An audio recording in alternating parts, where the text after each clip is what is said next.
Bismillahirrahmanirrahim. Assalamualaikum warahmatullahi wabarakatuh. Waalaikumsalam warahmatullahi wabarakatuh. Kali ini kita akan teruskan materi kita tentang jenis-jenis koloid ya. Yang kemarin sudah pernah kita bahas ya. Ada aerosol. Kalau aerosol itu adalah padat dan cair ya. Padatan dan cair. Kemudian ada juga yang cair dalam gas ya. Itu ada koloid yang cair terdispersi dalam gas disebut aerosol. Yang kemudian ada juga aerosol itu adalah aerosol padat jika padatan terdistribusi atau terdispersi di gas. Contohnya adalah debu ya. Sementara kalau cair di dalam gas itu contohnya adalah embun ya, kabut. Kalau kabut itu mengenai dedaunan maka akan jadi embun. Tetapi kalau yang aerosol padat itu padatan di dalam gas bisa contohnya adalah debu. Kemudian ada juga yang tadi itu aerosol cair ya. Aerosol cair kira-kira seperti apa? Yaitu zat yang terdispersi di dalam zat cair. Zat apa dulu ini ya? Aerosol cair. Ya, aerosol cair. Nah, ini apa terdispersi dalam apa? Ada juga yang gas dalam padat. Nanti ada lagi ya. Kemudian yang sol. Ya, sol itu misalnya adalah sol sabun, sol deterjen, sol kanji. Nah, pada sol ini adalah zat cair ya. Sol ini adalah zat padat, partikel padat yang terdispersi dalam cair. Ya. Padat dalam cair misalnya lempung ya, lempung dalam air. Nah, ini jadinya sol, bentuk sol. Kalau bentuk sol itu seperti apa ya? Seperti lem itu loh ya. Misalnya ini lem kanji, sol kanji ini ya. Kayak kanji itu adalah dianggapnya adalah padat di dalam cair. Cat, kemudian ada tinta printnya kita ngeprint itu adalah padat di dalam cair. Kemudian ada lagi yaitu adalah emulsi. Nah, syarat terjadinya emulsi adalah kedua zat cair ini tidak saling melarutkan. Misalnya adalah minyak dan air ya. Minyak dan air misalnya kita mencuci peralatan dapur yang habis digunakan untuk menggoreng. Ini tentunya sisa minyak yang ada di peralatan tersebut tidak bisa larut sempurna dengan air. Maka kita tambahkan emulsifier. Emulsifier ini yang zat yang bisa membantu terbentuknya emulsi. Karena kenapa dia bisa membantu terbentuknya emulsi? Karena dia mempunyai dua sisi yang bisa menarik air dan bisa menarik minyak sehingga bisa bercampur. Misalnya adalah sabun ya. Kemudian yang secara alami, emulsi sudah ada secara alami. Misalnya adalah santan, kemudian susu, kemudian lateks. Lateks ini adalah getahnya pohon karet ya. Kemudian yang buatan ya, yang buatan misalnya mayonnaise ini buatan, tentu buatan manusia ya.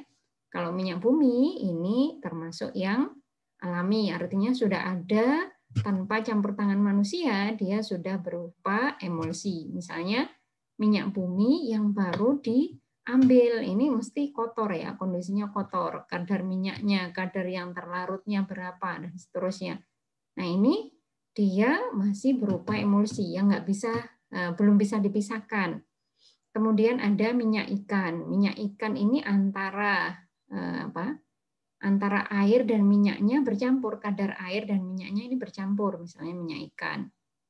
Kemudian ada lagi gas yang terdispersi dalam zat cair disebut buih. Buih juga digunakan pada pengolahan biji logam dan pada alat pemadam kebakaran. Ya, zat-zat yang dapat memecah buih antara lain adalah eter, isoamil, dan alkohol. Jadi buih ya, buih itu misalnya buih di laut ya. Buih di laut itu cepat juga, nggak terlalu stabil ya. Tetapi ada juga buih yang sangat stabil. Misalnya kita melihat pada sungai-sungai yang tercemar oleh limbah deterjen. Buihnya itu bisa bertahan berhari-hari ya di atas permukaan air. Nah, itu yang jadi masalah. Nanti kemudian perlu dipecah buihnya. Ya, bisa menggunakan ada eter, isoamil, dan contohnya di sini adalah alkohol. Berikutnya adalah gel. Koloid yang setengah kaku ya antara padat dan cair disebut dengan gel.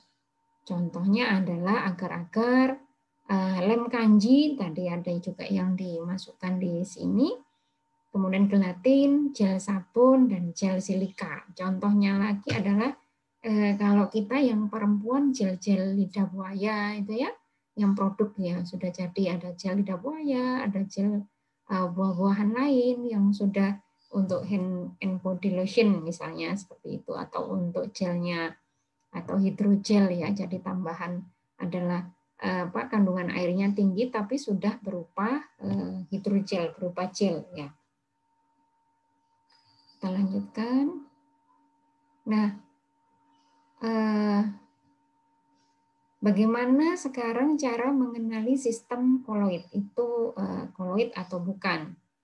Cara yang sangat sederhana adalah dengan memberikan seberkas sinar pada objek. Kalau dia larutan sejati, maka dia meneruskan cahaya. Ya, cahayanya misalnya kalau kemarin lampu senternya diameternya misalnya pada andai kata kita di udara yang sedang kita sorot tidak banyak debu, maka lampu senter kita, misalnya lampu sorotan senter kita, misalnya diameternya adalah 5 cm gitu ya.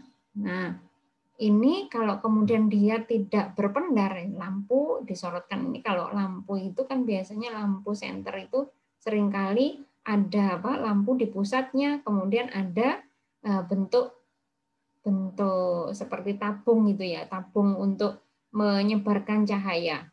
Nah, seandainya tapi kalau kemudian ada cahaya dilewatkan, di sini ada melewati diameter 5 cm. Kemudian nanti kita sorotkan sampai ke tembok 5 cm juga diameternya. Maka di sana misalnya kita lewatkan di larutan sejati maksudnya ya larutan misalnya air saja gitu, dia akan meneruskan cahaya. Nah, ini misalnya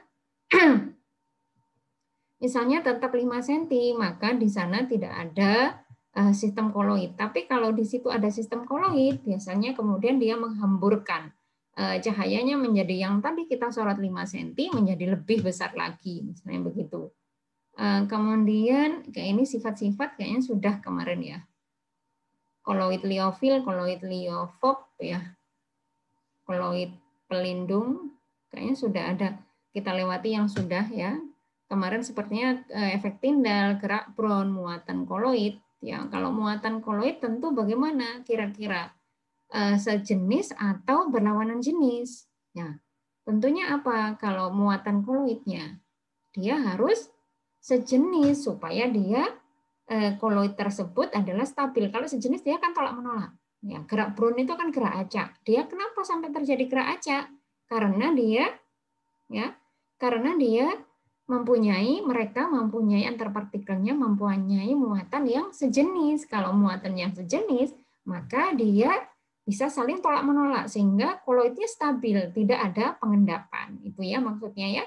Kalau tidak ada pengendapan justru itu stabil koloidnya. Kenapa mereka bisa stabil? Karena antar partikelnya muatannya sejenis.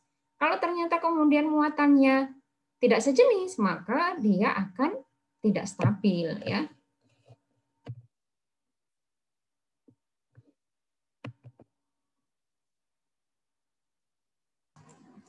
Nah, yang tadi adalah bagaimana caranya mengenali sistem koloid ya. Sistem koloid, kalau di sini gambarnya orang gerak, terus ya sistem koloid itu begitu sebenarnya. Dia tidak diam.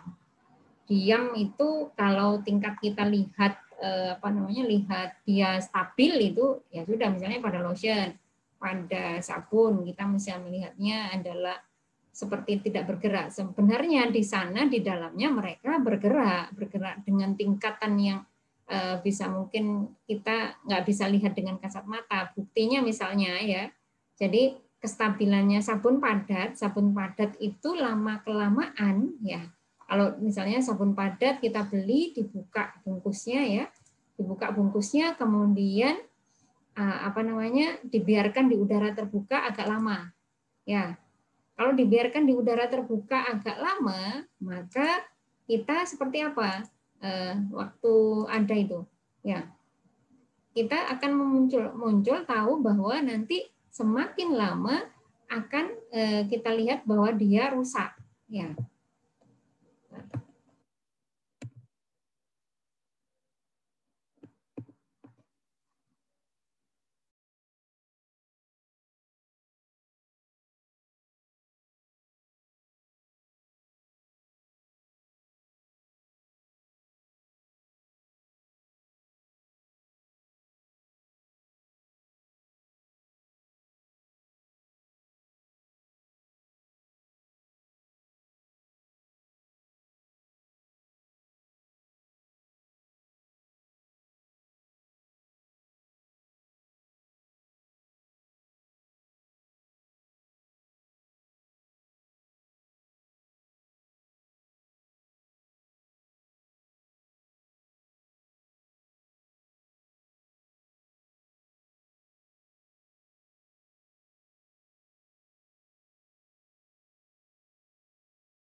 Maaf Bu, speakernya belum nyala kayaknya.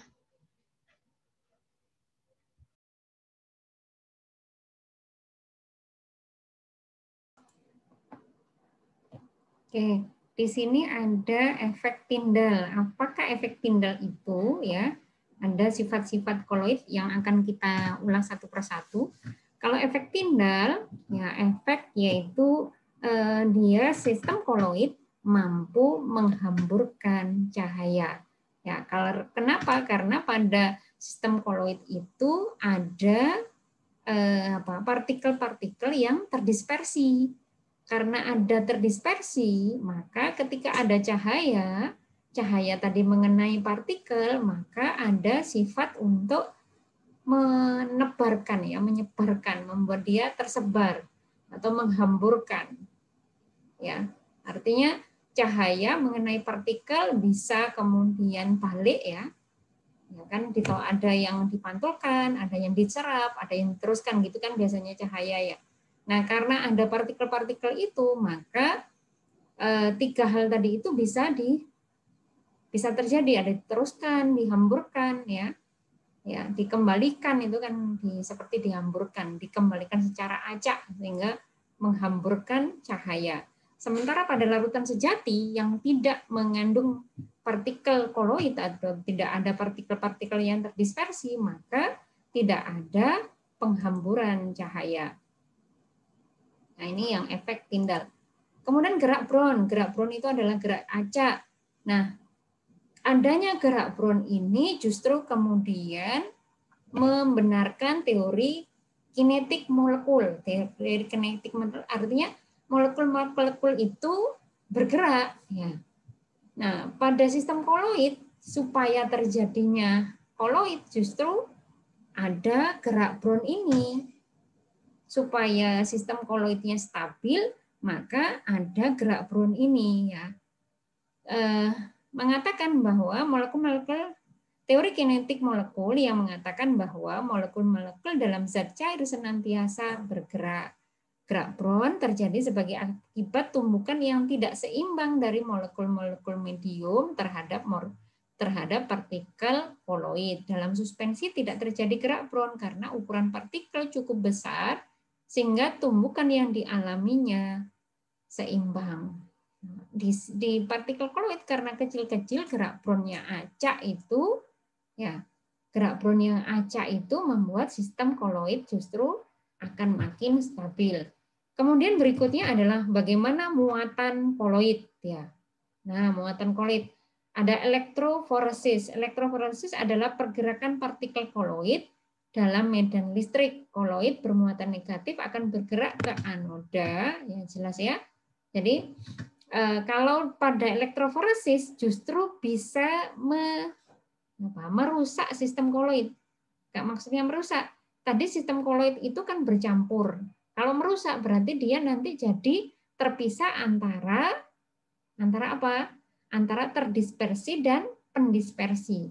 Antara kalau pada larutan kan kita sebutnya adalah terlarut dan pelarut. Tetapi kalau pada sistem koloid kita akan sebutnya adalah terdispersi dan pendispersi. Nah, pada sistem koloid ini jika diberikan muatan ya, maka ini tadi koloid yang bermuatan negatif akan lari ke elektroda yang positif dan sebaliknya. Jika sudah terpisah begitu ya, antar koloid partikelnya sudah terpisah, maka sistem koloidnya justru akan rusak. Itu ya. Jadi pada mempelajari muatan koloid, justru muatan koloid itu umumnya mereka adalah muatannya sejenis. Kalau negatif ya negatif semua muatannya, kalau positif ya positif semua. Kenapa? Justru dengan positif semua, negatif semua, maka antar partikel koloid itu saling tolak-menolak. Ketika tolak-menolak, sistem koloidnya justru akan stabil, tidak rusak, tidak mengendap maksudnya ya, tidak terpisah. Yang dikatakan sistem koloid stabil itu adalah bercampur secara homogen dengan sistem ya. Artinya pada semua bagian akan sama. Misalnya kita punya hand and body lotion itu tadi tidak ada endapan, sistem koloidnya kita katakan stabil.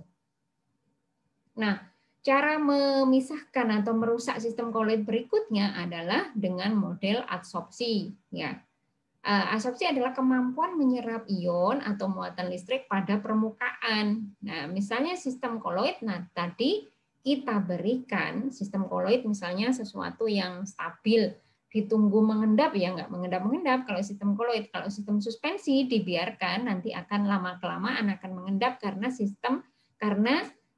gravitasi ya, karena lama dibiarkan maka akan mengendap. Tapi pada sistem koloid kalau dibiarkan tidak akan mengendap juga, ataupun kalau akan rusak itu cukup lama, butuh waktu yang relatif lama.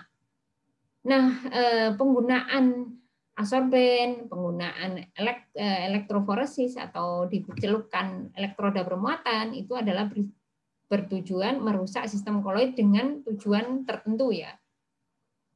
Misalnya pada industri gula ya.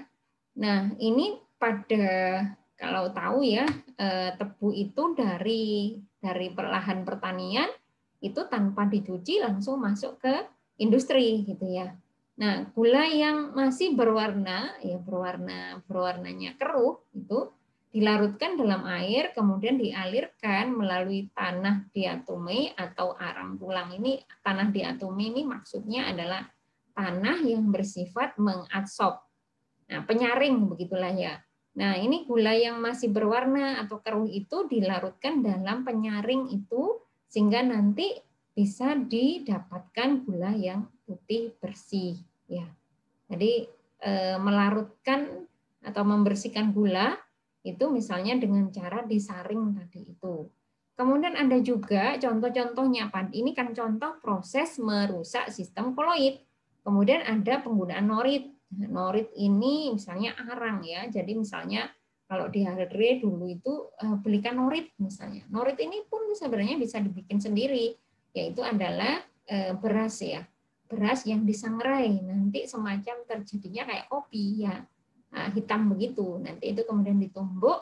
Kalau sedang sakit perut misalnya diberikan itu untuk merusak sistem koloid yang atau lambung kita lagi bermasalah diare tadi itu menyerap kuman misalnya begitu yang dianggap penyebabnya diare. Norit adalah tablet yang terbuat dari karbon aktif. Di dalam usus norit membentuk sistem koloid yang dapat mengabsorpsi gas atau racun. Maksudnya norit tadi itu ketika kita telan, dia kemudian di sana membentuk sistem koloid. Ya, sistem koloid justru noritnya ini akan terpisah, nggak lagi tablet keras begitu, tetapi akan terpisah menjadi serbuk yang menyebar. Nah, ketika menyebar tadi itu dia akan mengabsorb gas atau kemudian bakteri yang tidak baik yang akhirnya kemudian diarenya reda. Kemudian pada proses penjernihan air, untuk menjernihkan air digunakan tawas atau aluminium sulfat. Nah, ini air yang keruh itu kita anggap sebagai sistem koloid. Kemudian ketika diberikan tawas, dia akan mengabsorb sehingga air yang kita dapatkan lebih jernih.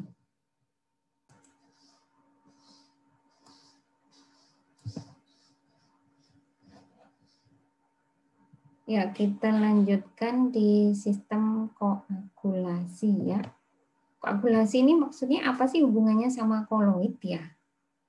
Koloid tadi sistem yang stabil, sementara pada koagulasi itu adalah peristiwa mengendapkan sistem koloid, justru mengendapkan atau bahasa mengendapkan, bahasa merusak sistem koloid dengan tujuan tertentu ya. Kayak misalnya tadi yang menjernihkan air bersih, menjernihkan air kotor menjadi air bersih, maksudnya gitu ya, penjernihan air gitu ya. Nah, proses penjernihan air ini, air yang keruh adalah sistem koloid, kemudian ditambahkan tawas, tambahkan tawas alias tawasnya tadi itu berperan sebagai koagulan, maka terjadilah peristiwa koagulasi. Nah, koagulasi ini adalah menggumpalkan partikel koloid. Dengan cara apakah menggumpalkannya? Coba kita simak di situ ya, di gambar ini. Misalnya adalah sol FeOH 3 kali dikelilingi oleh ion Cl-. Nah, ini kemudian sol FeOH 3 kali dikelilingi oleh ion PO4 3- ya. Misalnya di sana, di sistem koloid itu tadi kita taunya dia muatannya kebanyakan adalah sama, sehingga mereka sistem koloid itu saling bertolak menolak atau gerak acak atau kemudian muncul gerak Brown kan gitu ya. Nah, kemudian kita berikan koagulan. Bagaimana koagulan ini berperan? Yaitu dia koagulan itu larut ya. Tawas itu kita nggak kelihatan. Ketika dilarutkan kristal tawasnya kita bisa melihat besar, bisa jadi besar-besar. Kemudian ketika kita larutkan, dia larut sempurna. Kemudian kita aduk terus, ya kita aduk terus. Ternyata kita diamkan, nanti akan timbul endapan, airnya menjadi lebih jernih. Nah, dengan cara apakah dia bisa mengkoagulasikan? Dia ini bisa menarik muatan koloid di sekitar koagulan itu. Ketika itu dia menarik muatan, misalnya pada koagulan itu ada di luar koagulan itu ada muatan positif ya, ini punyanya koagulan. Kemudian pada sistem koloid yang tadi itu misalnya koloidnya bermuatan negatif. Nah, koloid-koloid yang bermuatan negatif ditarik ke arah koagulan. Akibatnya nanti akan ya kalau seperti ini muatan koagulannya positif, kemudian koloidnya bermuatan negatif, dia akan terus-menerus menarik muatan dari koloid yang akhirnya dia menggumpal ya, ukurannya menjadi lebih besar karena gravitasinya, karena dia menjadi berat, maka dia akan mengendap begitu terus-menerus ya. Demikian pula misalnya pada koagulan yang lain yang mempunyai muatan positif. Jadi untuk mengkoagulasikan atau kemudian untuk mengendapkan koloid harus dicari tahu koloidnya muatannya apa, sehingga kita pilih koagulannya harus muatannya yang berlawanan dari koloid kita. Kalau dia berlawanan, maka kita bisa berharap dia itu akan mengendap. Berikutnya adalah koloid pelindung ya. Jadi kalau pada koagulasi justru merusak sistem koloid, tetapi ada juga ya ini kan ada tujuannya tertentu. Tadi misalnya menjernihkan, ya, ingin menjernihkan, ingin memisahkan apa yang ingin kita, ternyata yang ingin kita target, ya, partikel yang kita target dia terdispersi. Gimana kita mau mengambilnya, ya? Disaring susah. Misalnya dengan cara dikoagulasikan tadi. Justru kemudian kalau koloid pelindung, justru dia melindungi sistem koloid. Sistem koloidnya itu tadi dipertahankan supaya terus-menerus menjadi koloid. Itu adalah koloid pelindung. Nah, koloid pelindung ini merupakan membungkus ya partikel yang terdispersi sehingga tidak lagi mengelompok. Jika dia tidak mengelompok, maka dia ini bisa kita harapkan koloidnya stabil atau tidak terpisah. Contohnya adalah pada pembuatan es krim. Ya, es krim ini biar lembut, kita istilahnya di pasaran kita bilangnya lembut, digunakan yaitu gelatin ya. Nah, gelatin ini adalah yang bisa gelatin ini sifatnya seperti yang kita tadi pelajari, sebenarnya dia itu adalah emulsifier. Di es krim ini tentu ada campuran-campuran kan ya.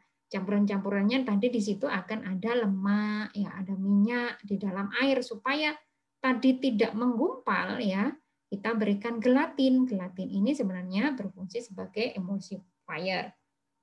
Kemudian cat dan tinta dapat bertahan lama karena menggunakan suatu koloid pelindung supaya tidak mengendap. Ya, tinta kemudian pada cat supaya kalau dibiarkan lama ya, dibiarkan lama di toko itu tadi koloidnya tidak rusak, maka diberikan koloid pelindung. Koloid pelindung ini yang maksudnya melindung itu, pelindung adalah agar tiap partikel koloid tidak saling tarik-menarik. Jadi justru muatannya dianggap nanti biar stabil terus. Kalau koloidnya bermuatan tadi negatif, ya negatif terus. Kalau bermuatan positif, selalu positif terus supaya tidak saling